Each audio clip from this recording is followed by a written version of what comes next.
అమ్మా భవానీ లోకాల నేలే ఓంకార రూపమమ్మా, తల్లి నీ మహిమల్ని చూపవమ్మా.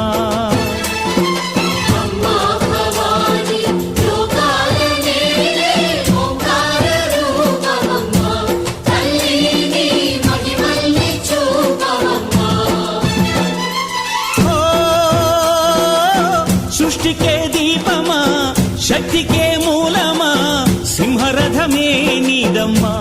అమ్మ దుర్గమ్మ భక్తులను దీవించుమా.